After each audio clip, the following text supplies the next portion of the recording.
Hello, everyone, world. How are you?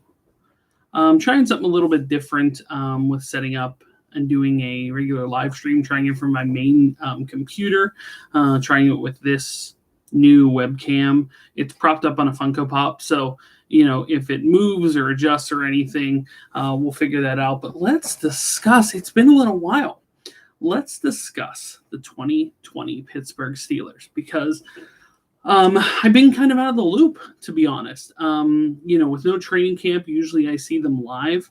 I see them in person prior to things going down. I can evaluate like, oh, this guy looks good. This guy doesn't look good. This guy is okay.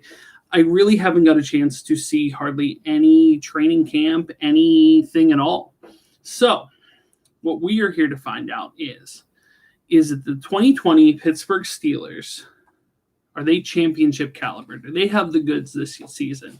And that relies heavily on Ben Roethlisberger's health. If Ben stays healthy, I do think they have a championship level contending team. Defense especially. Defense stays intact, stays good to go. I think that can carry the offense, and the offense just has to be capable to good. If they happen to be great, that's better. It's better if they happen to be great. But let's just say capable to good. So what we'll do is we're going to break down. I wanted to break down a bit about the Steelers roster cuts. And feel free to ask any questions or any comments, anything about the Steelers that you feel would be applicable. And I'll try my best to answer them. Like I said, been out of the loop a little bit this season just because there's not really training camp accessible information. It's not readily available. They try to do what they can, but you don't really see the ins and outs of practices and things. So notable cuts, quarterbacks. Paxton Lynch was the cut, and what a dude was a first round pick. And just never could catch on anywhere. I think this is his last chance. I don't think he gets another job in the league. He couldn't beat out Duck Hodges. And then, when these cuts came out yesterday, I thought, well, Duck Hodges is safe. Like he's not going to be able to, nobody's going to upseat him. And then Jacksonville cut Josh Dobbs. And I think Jacksonville is just fully tanking. They're fully tanking for Lawrence. They're getting rid of everybody and anyone. I don't even know who's the backup quarterback in Jacksonville. Gardner Minshew's the main guy, but I couldn't tell you who the backup quarterback is, but I don't watch a lot of Jacksonville football. So Josh Dobbs is taking Duck's job, and that's fine. Steelers got a 5th-round pick. They sent it to Miami for Fitzpatrick. And now they got that player back, and that player's arguably better than Duck Hodges. I feel he is a better quarterback than Duck Hodges. And people that were buying like the Duck gear and the helmets and the ducks that are sitting on your head, like you knew that wasn't going to last that long. That wasn't going to last longer than a one-season experiment. Quarterbacks, same as what it was a couple years ago. Ben, Mason, Josh Dobbs. And arguably, I think the Steelers saw what they, had with Dobbs previously. I think they were happy to get the 5th-round pick at the time. That 5th-round pick assisted with them getting Mika Fitzpatrick. And now they are, they have Dobbs back. And I think Dobbs gives you a better quarterback room than it did previously. Now, people would keep talking about, Josh Rosen. Oh, they should have signed Josh Rosen. Why did they sign Josh Rosen? Josh Rosen just signed with the Tampa Bay Buccaneers practice squad. He couldn't even crack a team. Now, don't get me wrong. The dude has had a bad string of luck. Different coordinators, different coaches, different people that were, he had to learn different systems every year. He might be capable. But the problem is if he can't crack a 53-man roster and, then he might not be necessarily worth it. Maybe you're just damaged goods at this point. Too many changes, you turn into damaged goods. So yeah, Rosen, for potential, sure, but who's to say he's not a Paxton Lynch? That the guy that just was a first round pick that just is never gonna be anything. Only time will tell on that. So as far as running backs, they had a crowded running back room. I know people would like to have seen AP get a chance here. I wouldn't even mind to see AP get a chance here, but you have a deep running back room. You have James Conner, you have Benny, you have Jalen Samuels, Anthony McFarland. They kept 4 running backs. So, people thought maybe Samuels would get dealt to keep 3 runners. I think Benny is solid. James Conner could be solid. He could be solid if he wasn't injured constantly. He could be real solid if he was not injured constantly. So, what it boils down to is the notable cut, I would say, in there is Kareth White and Trey Edmonds. Now, Trey Edmonds showed some flash last year. He showed in a couple games, and so did Kareth White, for that matter. Thought Kareth White might be a kick returner, but that did not happen. So, I figured the running back room would stay pretty much. Once they drafted McFarland, I was like, okay, well, that's it. They're going to have either, Conner, Benny, Samuels, McFarland, or Conner, Benny, McFarland, and Samuels was going to get dealt. So not shocking that that's, a 4-man running back room. Feel that it's more capable than it was last year. Fullback, Derek Watt. Excited to see what he will do. I think it's an improvement on Rosie Nix. I liked Rosie Nix, but Rosie Nix got hurt a lot, and Rosie Nix made a couple of, think about the notable onside kick that he recovered, a little bit more boneheaded plays from Rosie Nix occasionally, but that wasn't to say he wasn't good, because he was good. But I think Watt could be better, and I think he'll help with the run game if they actually use a fullback, which they haven't actually used a fullback the last couple of years. So if they use a fullback, then I feel that that Watt will be good. But we'll see how. I think they'll use a fullback more because Watt's there. But we'll test that theory. We'll test that experiment, and we'll see if it's something they actually do. Now, wide receivers. The expectation was that, that they're only carrying 5 this year. And the expectation was that Juju, James Washington, Deontay Johnson, Chase Claypool were the receivers. And then, I would say 1 to 2 more spots we thought would be Dion Kane or, some of the other people that they cut here, or Ryan Switzer. You thought with his relationship with Ben, that Switzer would be the guy. That would get that last spot. Well, Switzer gets cut. They only carry 5 receivers, and one of those receivers is Ray McLeod. I'll be honest, I don't know much of anything about Ray McLeod, so I'm excited to see what he'll bring. Clearly, he got the job over Switzer, so he was, I would assume in the Steelers' mind, noticeably better than Ryan Switzer.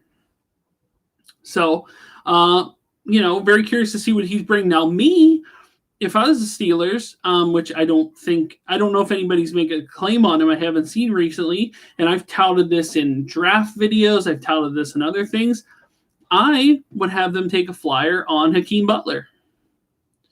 And I knew Hakeem Butler wouldn't make the team in Arizona. I think he just got, he got put into a bad situation where he was injured that first year, and that second year, this year is the second year, you have one of the deepest wide receiver teams of any team in football.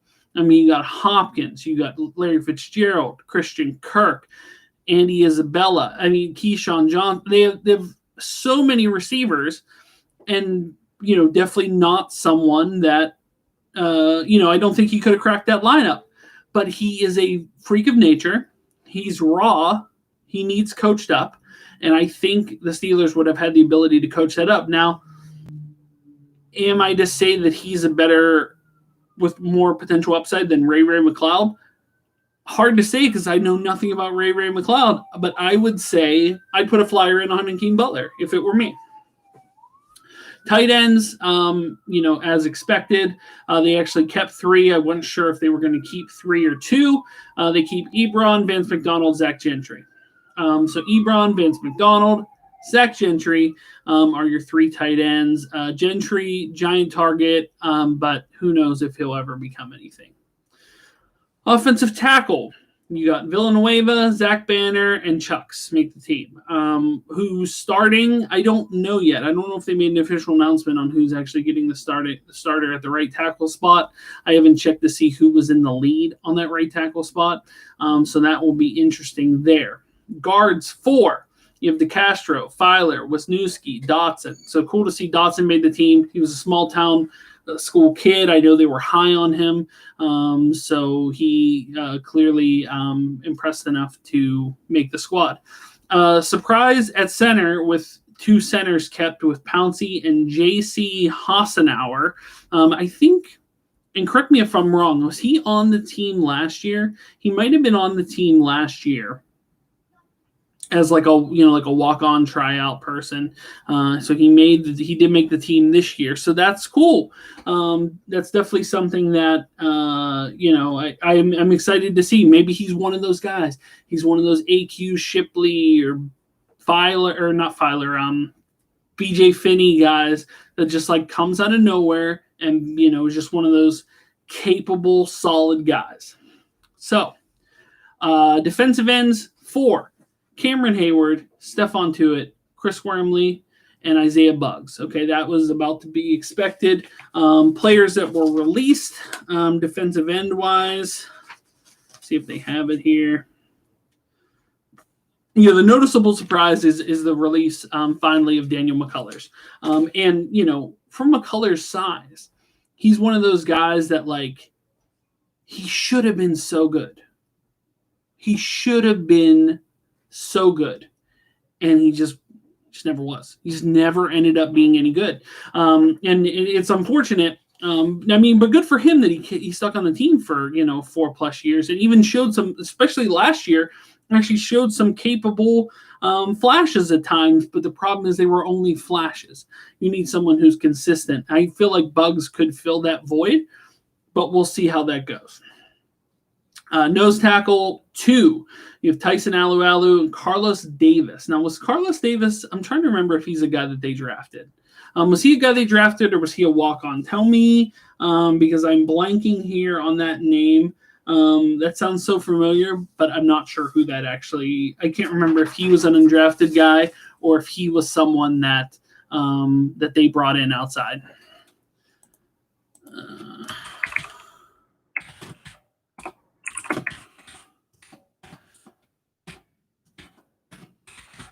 All right, I'm going to talk and type at the same time.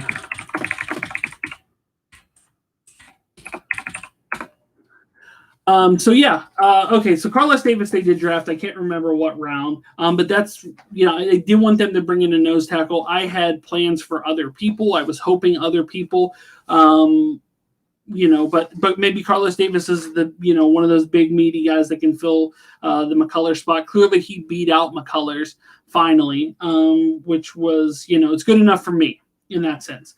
Okay, edge rushers, they kept 4. TJ Watt, Bud Dupree, Alex Highsmith, and Ola. So Ola makes the team again, and Tuzar Skipper gets cut again. So interesting. So Skipper, who was the preseason darling of last year, everybody cried foul when he got cut. Went to the Giants for a little bit, couldn't cut it there, came back here, was on the team the rest of the year. Think if he's eligible, will make a solid practice squad candidate. So I think that is something that they can potentially work with there if he makes practice squad or maybe someone picks him up. So inside linebackers 4 and a surprise, and I think it may be due to special teams. Devin Bush, Vince Williams, Ulysses Gilbert, Robert Spillane. Now this guy has been floating kind of on the bubble for I think a couple seasons now, or at least one for sure. One of those little gritty guys. Think of like a Jerry Olsavsky, some of that type of guy, a special teams guy. I feel like that's where he's getting the I feel like that's where he's getting the job, is in special teams, because I think he's smaller, if I remember correctly. But, I mean, a hard hitter, I remember him in, I think, the 4th preseason game last year, walloping people a couple of times. So it'd be interesting to see if he actually gets any potential time. Cornerback 6, Hayden, Nelson, Hilton, Cam Sutton, Justin Lane, James Pierre. Was James Pierre one of the XFL guys? I can't remember if he's one of the XFL guys. I don't think he's a guy that was actually drafted, or maybe he was an undrafted free agent. But anyway, he showed the goods enough to make the team, at least as it stands now. That can always, be flexible and change, but don't know too much about him. Very curious to see if he can bring something. They always have shaky times with corners. There's certain people that they bring in as corners. They don't always work out, but I don't know any familiarity with him. So I'd be curious to see what it is that he can. And all the other players in the cornerback position are pretty much your set standards. Safeties, it lists 5. Clearly, it's not been updated because it has Fitzpatrick, Edmonds, Curtis Riley, Jordan Dangerfield, Marcus Allen. Now, Curtis Riley got cut today. He was over from the Giants to get Sean Davis back. Now, I have been critical of Sean Davis in previous videos and live streams and stuff like that when he was the starter. As a depth guy, I'm happy to have him because Steelers didn't have a ton of safety depth, at least proven safety depth. At least Sean Davis, for all his faults, has proven he could be a starter in this league. So I'm happy to have him as a backup safety. I don't know enough about Curtis Riley. I saw a few highlights. Someone had posted like a Pittsburgh Steelers like highlights, and I saw that he had some good plays, but I don't know if he's mainly like a special team safety. Is he the solid depth you want? But happy to have Sean Davis back in a backup role. I think he can be a good backup. So I'm happy about that. Special teams, Chris Boswell, Jordan Berry, Cam Candidate. Now, Jordan Berry for now. My word, thankfully, I will repeat, thankfully, and I know punters, it's, a thankless position. Kick the ball, kick it far. But Jordan Berry has been bad for so long, and I've called for his job for so long. I did it in mock drafts. I did it in Steelers things. Now, even though he was okay last year, but okay for Jordan Berry is still one of the bottom 5 punters in the league.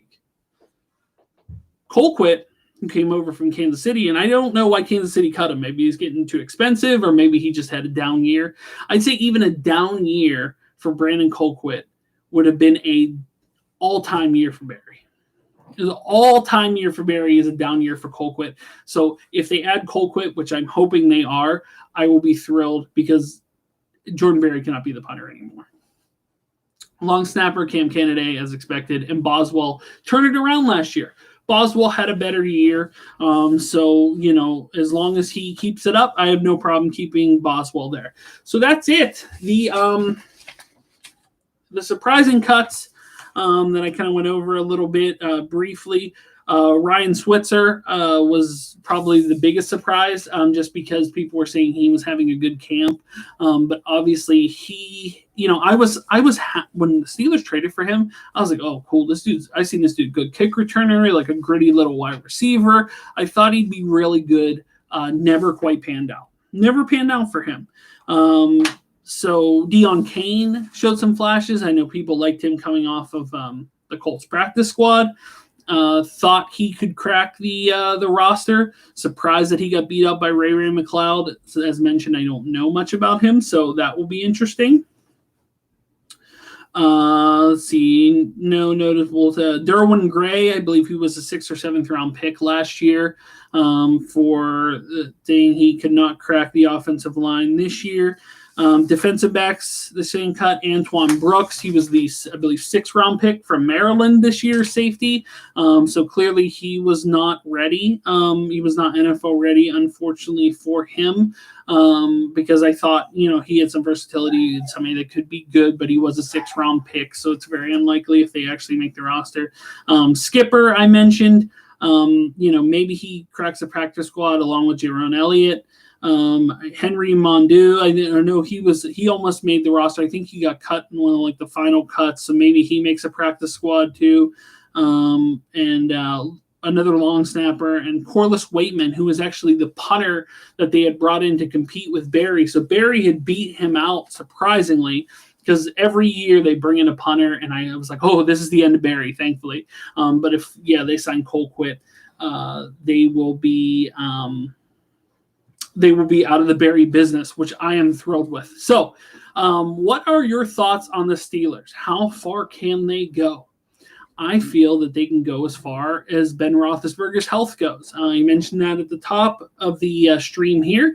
I think if Ben Roethlisberger stays healthy and the offense is somewhat, like I said, I'm going to say capable to good.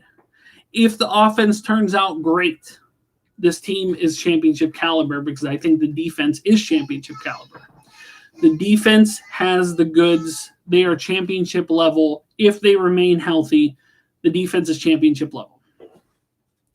Let me know your thoughts, whether you catch this live or leave a comment below. Let me know your thoughts on the Steelers this season. Do you feel that they can make a Super Bowl this season? That is the question that I'm asking, this question that I'm very curious about. Can the Steelers make the Super Bowl this year? Personally, I think they have the potential. This would be like a Ben Roethlisberger's like last ride, last chance at a winner. He's looking healthy. He's looking sharp with throws. And we haven't even discussed, like notable rookies like Claypool. Steelers put out that highlight of that dazzling play that Claypool made. And, well, I mean, you're like, okay, if he puts this together consistently, wow, he's going to be something in this league. And I was really high on him coming out. I liked him. I didn't put him in my mock draft. I thought maybe I could squeeze him into the third round. Steelers ended up taking him in the second. I had them taking who they have taking? Oh, Grant Delpit. I had him taking Delpit, which he ended up getting hurt in Cleveland's training camp, and he'll be out for the whole year. Just because I wanted a safety, solid safety depth, and actually someone to maybe replace Edmonds. Edmonds had over 100 tackles last year. Is he someone? I'm still shaky on his play. I'm hoping, because I would say he would probably be the weakest link in the defense. But, if he can put it together this season, that defense is dangerous. So, what other issues can we talk about Steeler-wise? I want them to I want them to come out of the gate strong. They are playing the Giants on Monday night.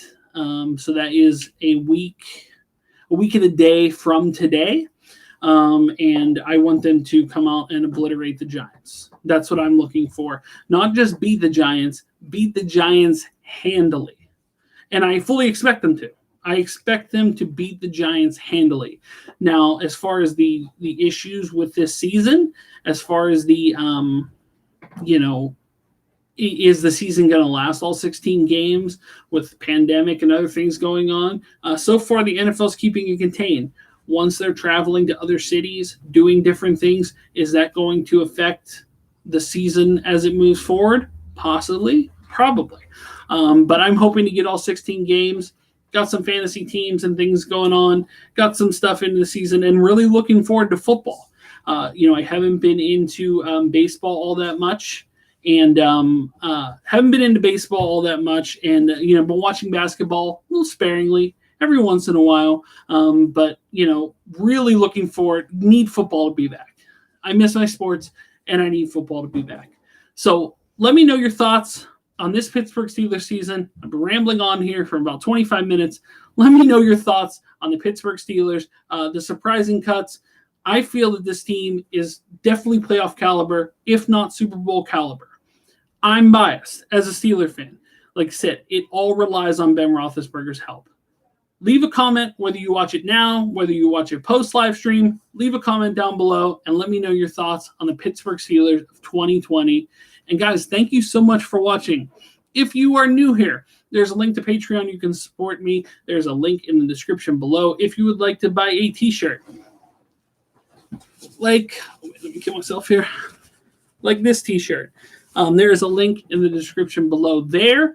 And guys, thank you so much for watching. We have some more videos coming up soon. I haven't done a Steelers one in a while and just wanted to update everybody on, see what everybody's thoughts were. Because, I haven't really had much discussion on, with people about the Steelers this season. So I wanted to put it out there. Leave a comment down below. Like, share, subscribe, everything you do. Maybe I'll have more updates during the season if that's something you'd be interested in. But until next time, we'll see you then. Bye, everyone. Thanks for watching. I appreciate it.